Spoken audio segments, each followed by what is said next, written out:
Hi, this is Rick Harsh, and early in the morning on the Mediterranean, uh, and far from Gaza, um, and so safe and with plenty of water. I was,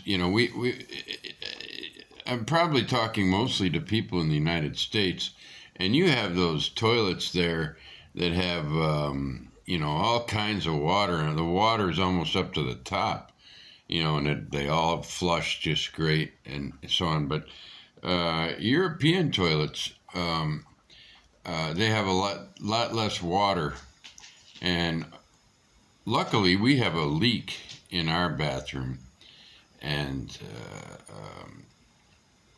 so we have to collect it in a bucket.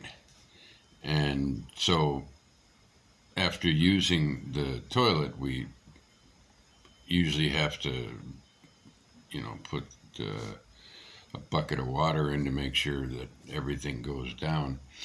So I was doing that today, bucket flushing, and I thought, okay, so now Gaza is going to be without water, fresh water, and they've run out. The power station is run out. It's going to be a real nightmare. I mean, it already is, and I thought, well, do I have to talk about this? And I thought, well, yeah, I claim in my writing to be a. I mean, I don't just claim it. I write a lot of political stuff, and so I shouldn't avoid this just because everybody's going to get angry, or a lot of people will get angry, or some people will get angry. But I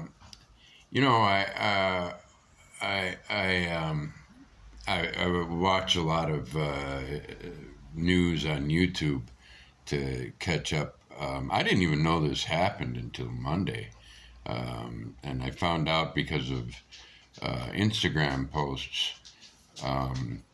All these people asking institutions to condemn the actions of Hamas, and I thought, well, why do you need institutions to condemn Hamas? What does it matter if Corona Samizdat Press condemns Hamas? What does it mean that if Corona Samizdat doesn't condemn Hamas, are we anti-Semite? Well, but Hamas made it pretty easy to condemn what they did. The fucking the rave concert. That was a good opportunity for them in terms of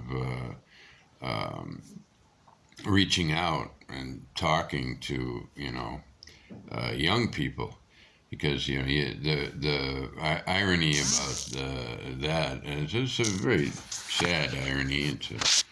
It's an iron irony. They came in on the paragliding into a festival.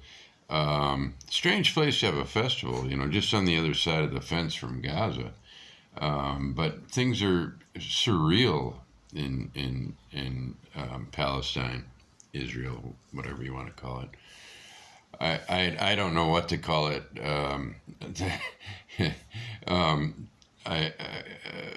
L.S. Stavrianos called it a white settler regime, and I was telling someone that, and he said, "No, that's not accurate. That's not really. It's really not accurate. It's not a white settler regime."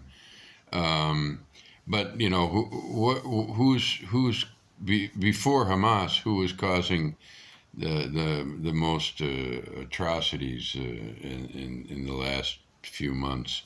Well, it was settlers. white. Well, what is white anymore? But yeah, settlers, the settlers in the army, supporting the settlers in the West Bank, so is it a white settler regime? Anyway, I think that the irony is that if the Palestinians have they do have a lot of support within Israel. A lot of people in Israel would really like to see a lasting solution that means a lasting peace. That'll probably never happen because there will be fistfights in bars and stuff like that. But, if you could just reduce it to the level of fistfight in bars, you'd really have made a major, major step towards a lasting peace. I mean, we have fistfights in bars in Isola. Not very often, but it happens. And it's not Slovene versus Croat either. It's drunk versus more drunk, or whatever. So the thing is, I was just thinking about what a weird thing to have this rave in the desert, and I looked at photos and I saw the way people were dressed, and and they were like cool young people, and probably the most sympathetic ears Palestinians would get. And I was just thinking, this fantasy, like, what if Hamas had just rounded everybody up and talked to them, and I mean, you'd have to do it at gunpoint because they'd be scared shitless and they, would run otherwise. But you corral as many as you can, and you just lecture them, talk to them, lecture them, talk to them, and say, elsewhere we're going to, have to target some, we're Hamas, we're a military arm of, I don't know, or Al-Aqsa, but I don't.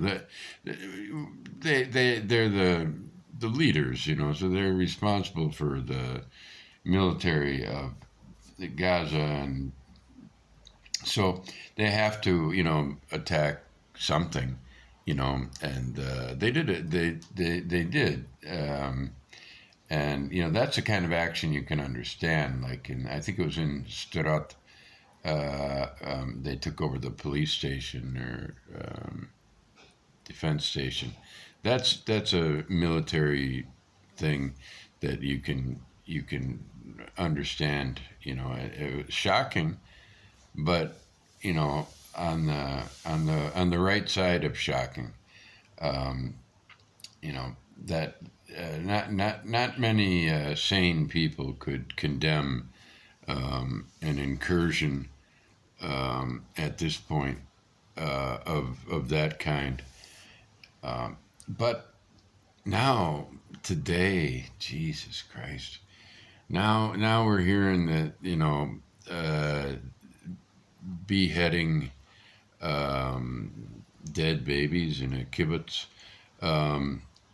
Already, I heard that at that maybe the same kibbutz, the Hamas kidnapped a 74-year-old peace activist.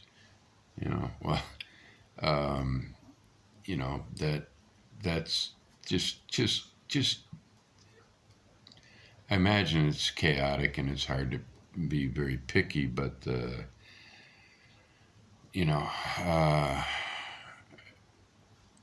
Dead babies, decapitated babies. I think there said 40. Now, of course, there are people saying. I saw someone expressing outrage at people on formerly Twitter saying something like, well, prove it, how do you prove it? And she was outraged, why would they doubt the Israelis? Well, Why wouldn't they? You know,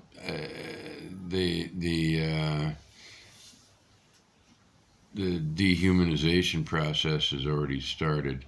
There's been a history of atrocities on both sides, um, and and misinformation. So it is possible that it's bullshit, but you know the very fact that there clearly there was a massacre, and